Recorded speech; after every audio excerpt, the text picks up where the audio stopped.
This is Film Talk, where we interview the brightest minds in filmmaking 5 days a week. Do you need a great camera for your next shoot? You may want to consider the world's lightest handheld Super 35 digital film camera, Blackmagic's Ursa Mini 4.6K. The Ursa Mini boasts a 4.6K sensor, global shutter, and up to 15 stops of dynamic range. It's perfectly balanced for handheld use and comfortable enough to be used all day long. Scene one, take one. Film Talk Nation, we are greenlit for yet another great show. Vanessa Frank here, and I'm excited to bring you our featured guest today, Scott Winn. Scott, are you ready for your close-up? Yes, I am. Scott Winn is a director and producer best known for his YouTube work, which has amassed more than 59 million views. Recently, Scott partnered with YouTube superstar Lily Singh to document her world tour for a film called A Trip to Unicorn Island, an ambitious 27-city world tour during which she delivered an inspirational message to her 7 million fans. The movie was recently released by YouTube Red as their first ever original documentary. Scott, it's an honor to have you on the show today. Thank you. Thank you so much. So, Scott, I'm really excited to discuss with you today this whole emerging area of digital, online filmmaking, VOD, all of this kind of stuff that you're involved with and are clearly dominating. But before we get into that, I would just love to start by finding out how you first got into filmmaking. Yeah, I grew up with a father who was a photographer, and I think that kind of planted a seed in me early on. As I grew up, I started developing a love for photography, and I took a filmmaking class in high school. And that was really the first time that I realized that there were people who were making films for jobs. Yeah. For some reason, I thought, somebody must have pressed a button or something and movies were just made. I happened didn't realize that magically. people. Yeah, exactly, right.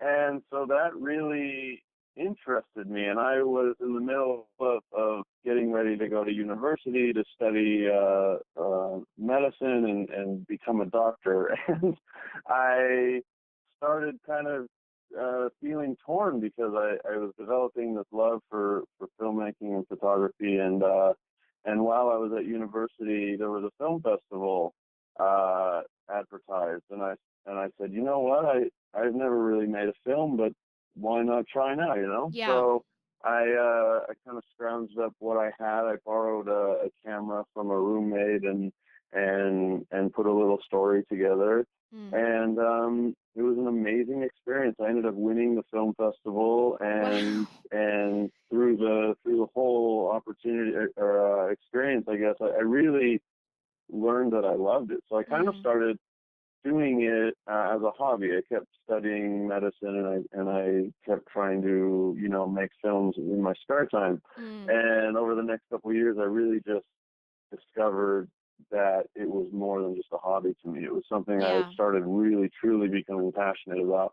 And I decided, there's not a better time than now to give this a shot, take a leap of faith. So I went for it. I dropped out of school and I started working on filmmaking, and I really found that I love to tell stories visually. I became a lover of photography and cinematography, and I was lucky enough to start getting work shooting projects as the director of photography, and that's really how I started kind of getting my feet wet in the film industry. And at the same time, I was writing a lot of little stories in a journal and coming up with quirky characters or comedic situations, things that really made me stop and think. And I realized, I've never done a lot of directing. I mean, I made a couple short films in university, and then I kind of shifted my focus to cinematography. Mm. And it wasn't until about 3 years ago that I decided, you know what, I should try to share some of these silly little stories with the Yeah. world. So I again took a little leap of faith and decided to make some content and put it on YouTube. And to my surprise, it kind of took off. It vibed with people. I think I that's like the started building an audience. I think that's the biggest understatement I've ever heard. It kind of took off. Yes, when you're Yeah. getting up to 60 million views, it means it's kind of taken off.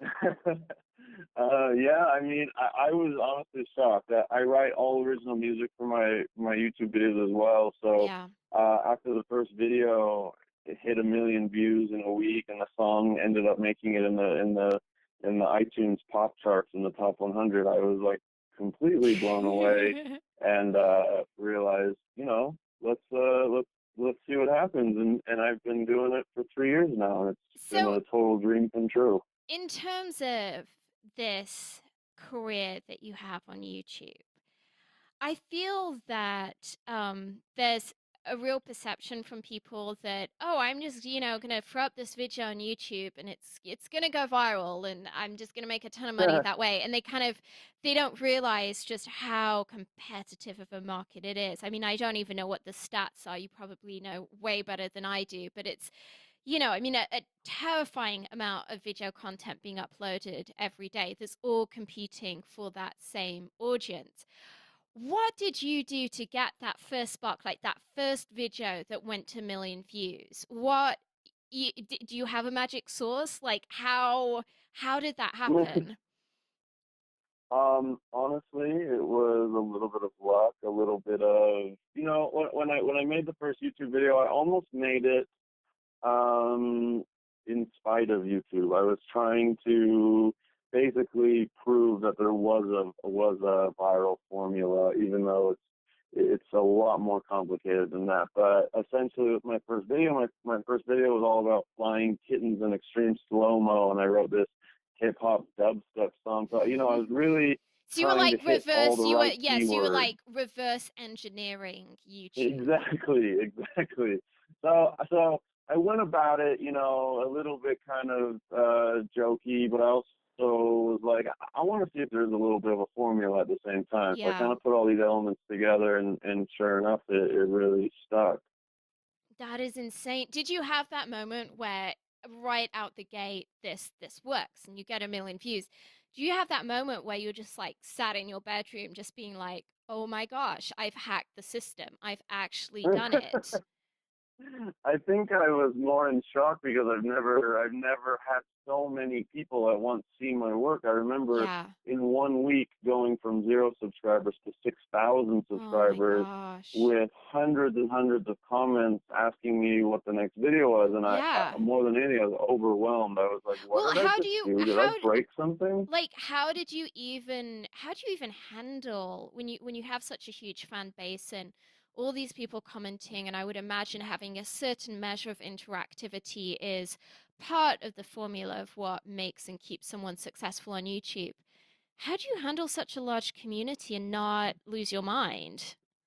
I mean, in the beginning, I think I did lose my mind a little bit. I, Yeah. I really had no idea how to grab onto what was going on. It was moving so quickly, but I've really learned, I'm still learning. I don't have it figured out, but I've learned it's all about just having that interaction with the audience. Mm. Obviously, I can't talk to every single person, but putting yourself out there, and it's hard at first. You become a little bit vulnerable. You share Yeah. things with total strangers, and I mean, but I think that's key to kind of building sorry. the brand. Yeah, like No, go ahead. pragmatically, yeah, because I'm a very like I want like I love just like drilling down with someone on this stuff. Like pragmatically, how much time do you spend each day just dealing with your community? Is it like do you like an hour a day? Is this like 5 hours a day? Is it like 15 minutes? How much time do you spend on an average day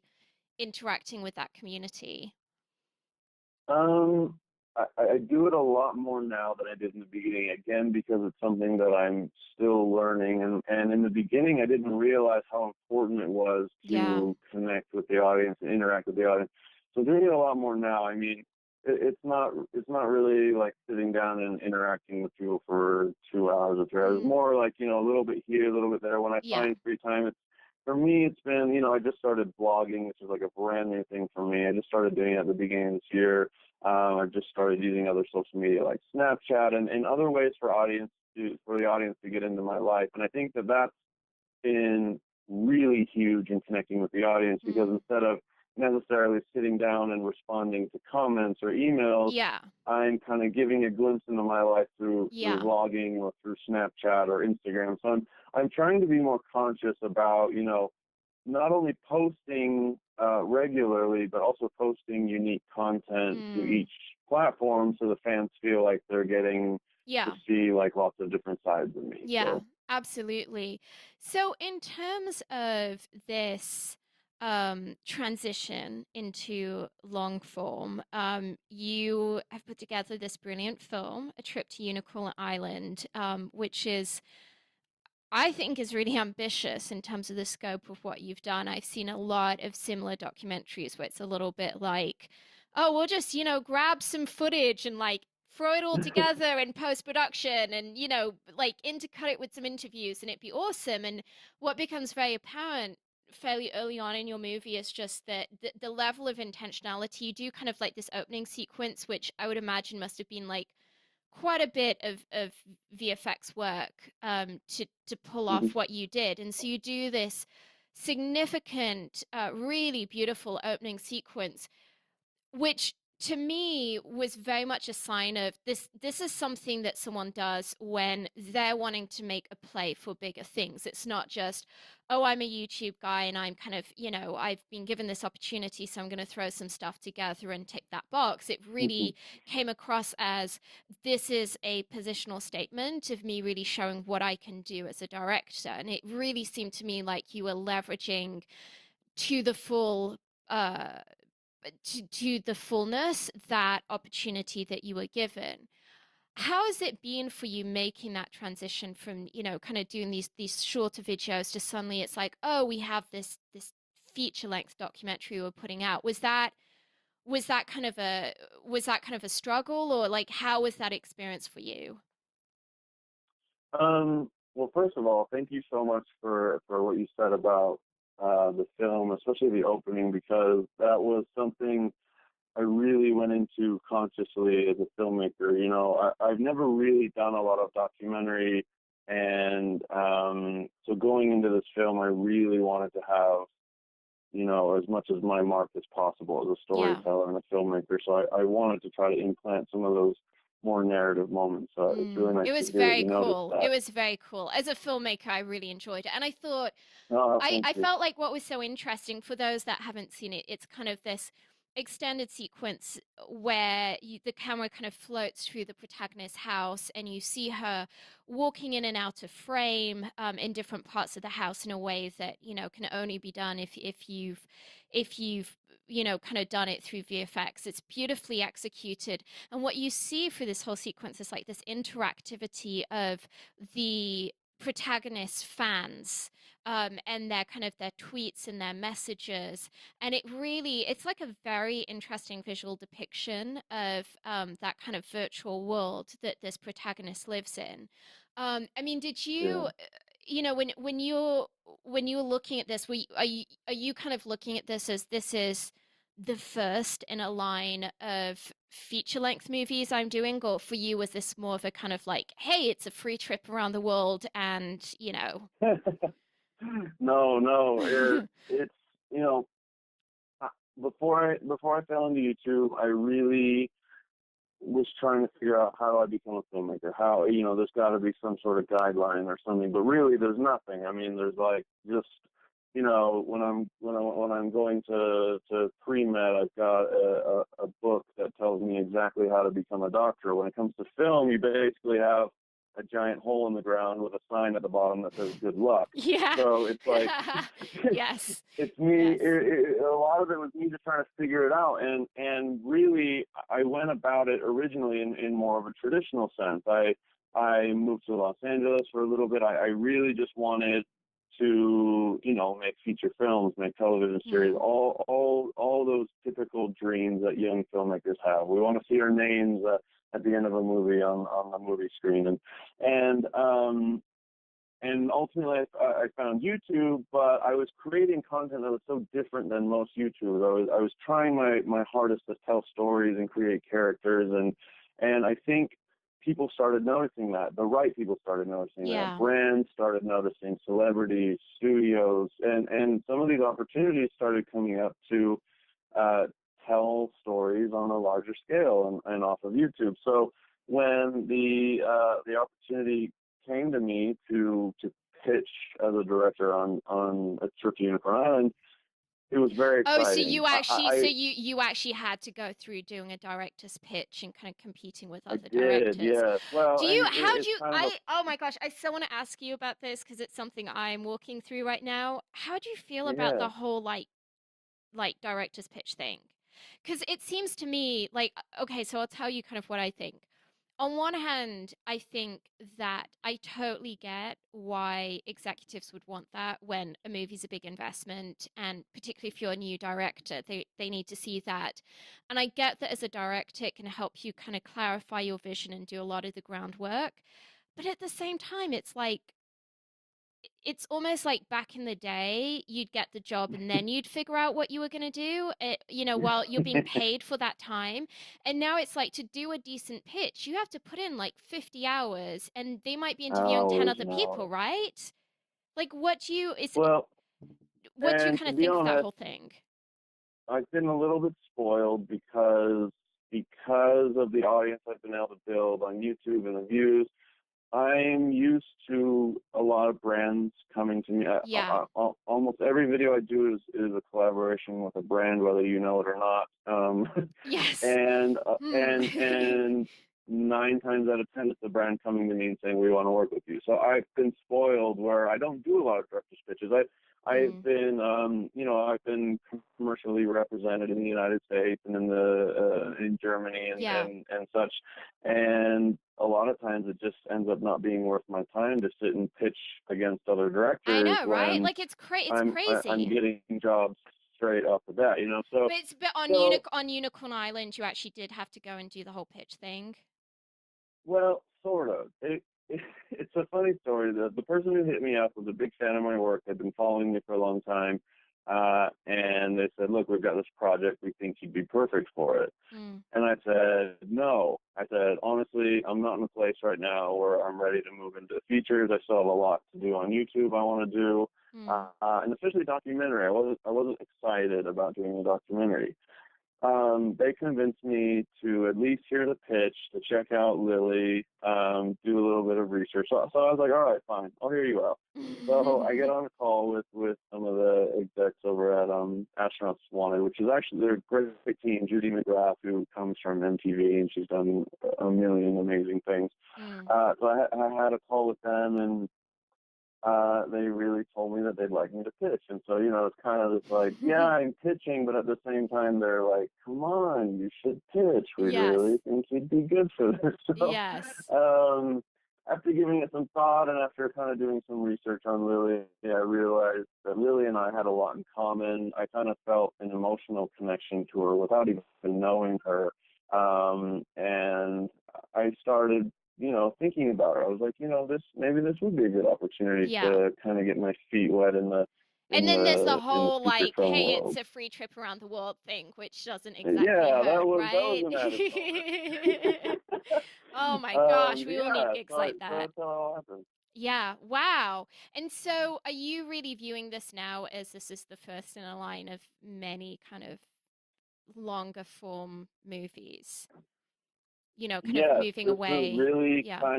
this is kind of me coming out and saying I'm ready. Yeah. I really didn't think I was ready. I was really scared to tackle something long form.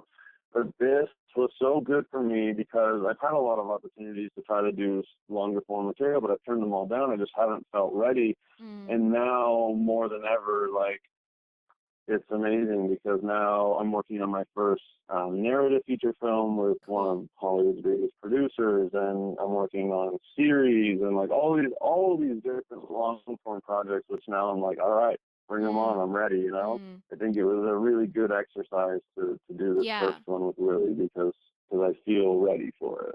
Well, in terms of you having this background in YouTube, which is kind of insane. Like I'm looking right now at your some of your videos, and it's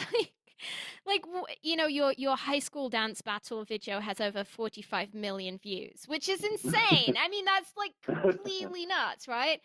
I had an interesting meeting with the producer recently where we were discussing like bankability of actors and casting and all of this kind of stuff, and we were told, listen, honestly, um you're going to need to probably cast some YouTube stars in this, at least in the smaller roles, because they can bring in, when you actually look at the audience that they bring in, it's pretty insane, and it's actually hard even for actors that come from a more traditional background to compete with that, with just the kind of the free advertising that you get.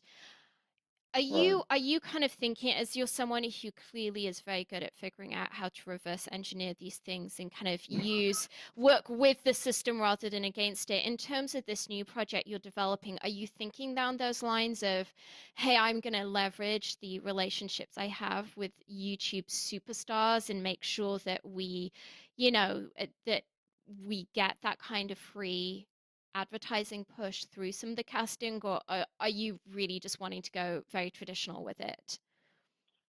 This project, my next feature specifically, I am wanting to go very traditional. That being said, there are, I have very mixed feelings when it comes to YouTube talent. I Mm, think that there are some incredibly talented people on YouTube who deserve to be doing bigger things outside of YouTube, but there's also a lot of big names and big faces on YouTube who should just stay on YouTube because they're yeah. not meant to be, and there's a lot of companies out there right now, or producers who would disagree with me, who are saying, you know what, there's all these big creators on YouTube, we need to take advantage of that for Mm, marketing purposes and this and that. But I disagree, just because, from a creative standpoint, I want the best performance. I want the right yeah, actor it's for the difficult, role. isn't it? Yeah. Yeah, and I just have to argue that, while some YouTubers would make sense, and even in this film I'm doing, I think there may be a couple roles that Mm, some YouTubers could fill, but for the most part,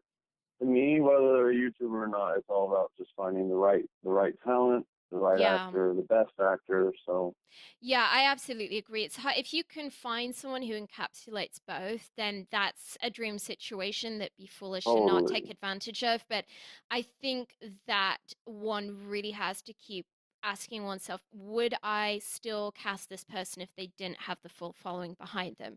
And if hand on right, heart, you can say, hey, if they didn't have 25 million fans, I would still cast them because they're as good as any of the other actors that we're looking at for this role and they make sense for the role. Then it becomes a no-brainer and they go to the top of your list. But if it's really like literally the only reason that we're casting this person is their following, I think it can really potentially can really compromise your project. I agree, Yeah, 100%. yeah. Um, Scott, what in terms of, I mean, I realize your career has been really non-traditional, but in terms of the various challenges that you've encountered as a filmmaker in your own right, what is the biggest challenge you feel that you've encountered, and how have you turned that situation around? That's a really good question. Um, I mean, I've encountered so many different obstacles. I'm Yes, I'm trying to figure out sure. how to pick one or sum it up. I think, honestly, if I were to say a challenge for me, like, it's kind of a double-edged sword with YouTube. You, for the most part, are given this platform, this ability to almost create anything you want with no rules or no boundaries. Mm, Um, but how do you stay original? How do you stick above the hundreds of thousands of hours of content getting uploaded every hour? I yeah. mean, how do you rise above that? I think that's been one of the biggest challenges for me, because it kind of goes back to my first video where there really was some reverse engineering and there were some viral, keys kind of worked into Yeah. there. And if you look at my channel, I can say I'm honestly very, very proud of every single video. The videos that have 45 million views and the videos that have 45,000 views. I'm very proud of all of them. Yeah. That being said, there are things that I know I could be doing to make sure I get, 10 million hits every video. If I was making, video games in real life or more flying cat videos or things like that, Yeah. I could have a lot more views and a lot more subscribers. But one of the hardest things that I've dealt with is just being true to myself and creating Yeah. content that I'm passionate about. It's finding the balance of how do I create something that's gonna catch and stick and resonate with this YouTube audience, but how do I also make a piece of content that I'm very happy with, very proud of, and willing to share with. Mm. What if Hollywood's biggest producer is watching my content? Is he gonna Well, like it? yeah, because you don't, So if your long-term play, if you got into it to start with, not to be on YouTube, but you first fell in love with filmmaking and your long-term play is wanting to make movies, you don't want to be pigeonholed as the guy who makes incredible cat videos for the rest of his life, right? I exactly, mean, exactly. yeah, I can imagine it be pretty easy to get like kind of typecast pretty quickly and Right. yeah, it'd be like, oh, well, we're expecting your feature length movie is going to be like a 90-minute version of one of your YouTube videos, which I think is unfortunately kind of the position that a lot of YouTubers who, like yourself, are wanting to make the transition, they kind of find themselves in, where it's like Yeah. the backers are kind of expecting. I was interested. Did you get to see the I'm trying to remember what the name of it is. There was a reality TV show that Shane Dawson competed in where he had the opportunity to make his first feature. Did you get a chance to see that? I've heard of it. I haven't Yeah, seen it it was kind of though. interesting because it really was this whole discourse around that idea of, is this, can someone like Shane Dawson, can he do something that's feature length, or is it all going to be the kind of same 5 minute shtick, and actually just even the question around what is his audience going to want anyhow, um, and I Right. thought it really demonstrated that there's some very real challenges that, particularly if you started out at a really young age on YouTube and it's you're suddenly you've been doing this for like 10 years and you're maybe wanting to transition to something else, it's not so easy necessarily. So, well, Scott, we're about to enter our final act in which we're going to be getting some of your top recommendations. But before we do so, let's take a brief moment to thank our sponsors. When you're putting together that masterpiece movie, the coloring is a major creative decision. It can make the difference between whether the audience interprets your story as warm, cold, dark, or light, and it can help define the genre of the film. Here's a quick tip. Horror movies tend to have blue tones, romantic comedies tend to have warm tones, apocalyptic movies tend to be grey and washed out, movies in which reality is off kilter tend to have green tones, and action movies tend to feature a lot of teal and orange, particularly in their artwork. The Emmy Award winning DaVinci Resolve from Blackmagic will help you get that perfect color for your next production. The DaVinci Resolve 12 combines professional non-linear video editing with the world's most advanced color corrector, so you can now edit, color correct, finish, and deliver all from one system. The DaVinci Resolve is completely scalable and resolution independent, so it can be used on set, in a small studio, or integrated into the largest Hollywood production pipeline. From creative editing and multi-camera television production to high-end finishing and color correction, only DaVinci Resolve features the creative tools, compatibility, speed, and legendary image quality that you need to manage your entire workflow, which is why it is the #1 solution used on Hollywood feature films. Scott, welcome to the final act where you'll be sharing incredible resources and mind blowing answers. Are you ready? Yes, it seems. So, Scott, what is the best piece of advice you've ever received? Best piece of advice I've ever received. That's an easy one, actually. It was given to me by a cinematographer who goes by the name of Gordon Lonsdale. He's the director of photography on the TV show Bones. I was lucky enough to work with him. He told me to be myself, build my own brand, don't listen to anybody else, build myself, and make people want me instead Yeah. of starting at the bottom and working my way up. He said focus on yourself, build your brand. And Yeah. that is what I did. Well, then you've done so to the tune of tens of millions of views on YouTube. So I'm gonna say that you've managed to do so exceedingly well.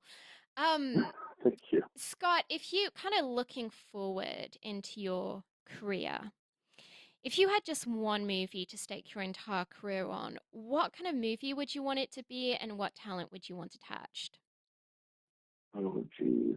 What kind of movie and what kind of talent? Mm-hmm. It would definitely have to be some sort of comedy with heart. I'm Yeah. a big fan of films like Dan in Real Life. Like And I would dramedies. dramedy, yeah. And I'd probably need Jack Black. I that He's would be a pretty the awesome one. choice. Yes. If for no other reason than he's Jack Black, like it's not going to be a dull shoot. Yeah. Very cool. Well, Jack, if you're listening. Oh my gosh. Yes. Um Scott, if you could recommend a book for our listeners, maybe something that's been instrumental to your own filmmaking career, what would that book be and why would you recommend it? This is going to sound maybe a tad bit cliche, but it's The Great Gatsby by F. Scott Fitzgerald. That Mm. book has gotten me through life and some of like the hardest, craziest things I've ever gone through. And a lot of people ask why that book. Like it's you either love it or you hate it, but Yeah. it's the one book. Ever since I was forced to read it in high school, I've kept it by my bed and read it Yeah. often. It's just a story that is real, has characters that are real, and though I love to tell comedic stories, when I talk about heart, that that book is It is exactly the type of powerful. heart I connect with. Yeah. What did you think of the Baz Luhrmann version? Did you love it? Did I you hate didn't it? I didn't like it the first time I watched it, and the second time I watched it, I It absolutely grew on loved it. It was a you? Yeah, weird, trippy experience, but it now is. I've accepted it and I love it. It was like Baz Luhrmann at 100%. I It was know, I it know, was like the most and I was like, Baz no. Luhrmann movie I've ever seen.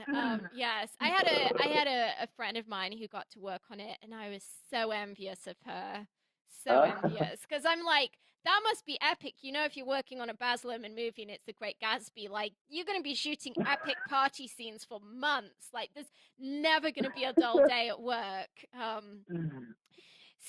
Scott, if you could, I normally like to ask our guests to recommend a movie for our listeners. Obviously, you have this movie that came out recently, A Trip to Unicorn Island. I just Yeah. love it if you could share with our audience a little bit about what the movie is, what it's about, and why they should watch it. Yeah. Well, in a nutshell, the film is about Lily Singh, she goes by Superwoman on YouTube. She's one of the largest YouTubers out there, something with 7 or 8 or 9 million subscribers, I lose Yeah, count. a But lot.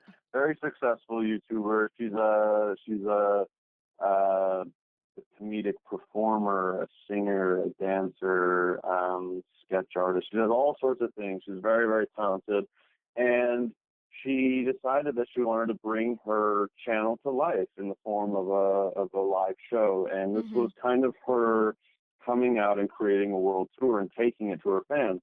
Yeah. The nice thing about she's got all these flashy, wonderful elements, but she also has a message of self-worth and finding happiness and basically believing in yourself, Mm. and a lot of the tour revolves around those messages. So on one hand we've got this story if we're going on tour, and then what I really wanted to do as a storyteller, as a filmmaker, is also create a film that would resonate with not only Lily's fans, but people who don't know Lily, people who don't Yeah. even know what YouTube is. I wanted to create a film that was more generally appealing and Mm. accepted. So this film has kind of an underlying theme of you know, fighting for your passion and Yeah. following your dreams. And it's hopefully a film in my mind that is, very inspiring to someone who's looking to be inspired, looking to kind of figure out what to do with their life. Mm. This film for me is something that really reaches out and helps someone kind of believe that really anything is possible Mm. if they are willing to put in the work. And so Yeah. It really, that's the film in a nutshell. yeah, it really struck me, particularly when I was watching the trailer, that you really elevated the movie above what it could have been, which is just, oh, here's another kind of behind the scenes concert kind of a movie. You really, I think, made it into something that felt far more filmic than just a kind of, Thank oh, this you. is just concert footage for hardcore fans. Um, Yep, yep. yeah, no, truly, which is what I mean, I wouldn't blame any director.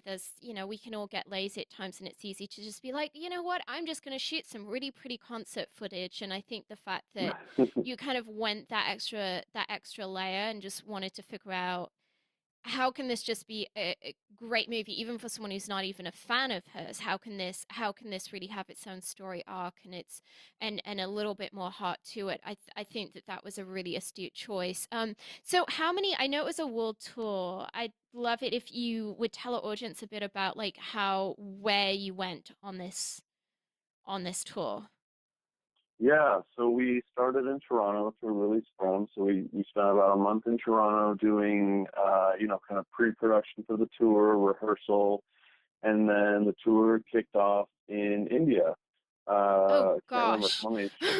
Yeah, yeah, right. Straight to India. So there were, I can't remember, it was 4 or 5 or 6. Like the first handful of shows were in India, all over India, Yeah. all crammed together, back to back to back, Mm. which was insanity. And then I may get this order wrong because we went so many places, but I know from India, we went to Singapore, Hong Kong, all of Australia, like literally every Wow. major city in Australia, Dubai, Oh my gosh. geez, uh, UK. We went to Yeah.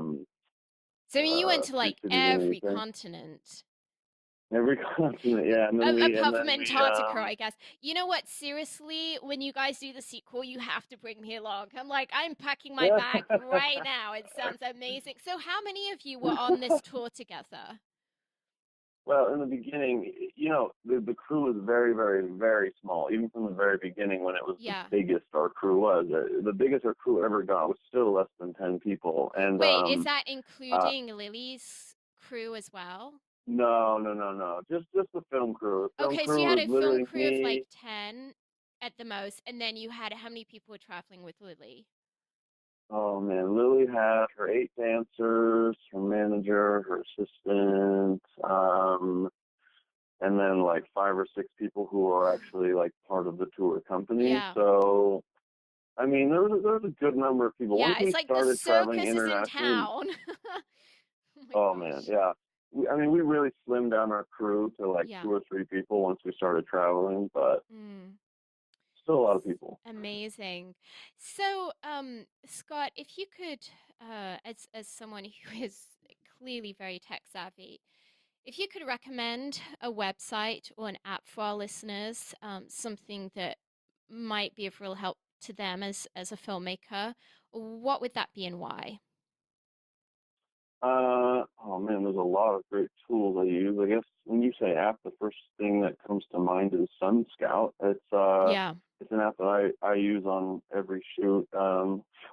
It's literally just an app that tracks the sun, and it Mm. will help you in deciding upon your location, your camera angles, and everything, depending on how you want to light the scene. So being able Yeah. to track the sun and also know, when am I going to have light in this area or that area, or where Mm. is the sun going to backlight this actress? Like it's a great app. Yeah, definitely. And quickly coming back to that whole conversation about a trip to Unicorn Island, we will definitely be including the link to the movie in the show notes. For anyone who, for Great. some random reason, cannot access the movie show notes, the show's show notes, where can they, could you just tell everyone quickly where they can get a hold of A Trip to Unicorn Island if they really want to see it? Yeah, you can actually just watch it directly from Lily's channel, which is Superwoman. So if you literally just search on YouTube for Superwoman, you'll find her channel. I believe it's Mm-hmm. youtube.com/II Superwoman II. I think she's got IIs on either Okay. end for copyright issues or something. But yeah, literally, if you were Well, to I search guess if so, you Superwoman know, if on someone YouTube, goes to you'll find her. YouTube, yeah, or if someone goes to YouTube and types in like a trip to a trip to Unicorn Yeah, Island, it's gonna come up. So, that um, works too. Yeah. yeah. Well, Scott, it's time for the martini shot. What parting piece of guidance do you want to share with us? Parting piece of guidance. Whoa. Give us your pearls of This is wisdom. this is big. Um, I kind of have a phrase that I live by now, and it's kind of what I share with people. It's be authentic, don't be shy. Those are my two Yeah. little pieces of motto that I live by and share with people. Be authentic, don't be shy. So I'll leave that with you. Awesome. Awesome advice. Well, that's a wrap. Film Talk Nation, in this industry, you're only as good as the people you know. And today you've been hanging out with Scott Winn and myself. If you want to go the extra mile, head over to filmtalkpodcast.com and type Scott Winn into the search bar. The show notes from today's show will appear along with everything we discussed, like Scott's recommended book and movie. Scott, we appreciate you sharing your priceless insight with us today. Film Talk Nation thanks you, and we'll see you on the red carpet. Awesome. Thank you.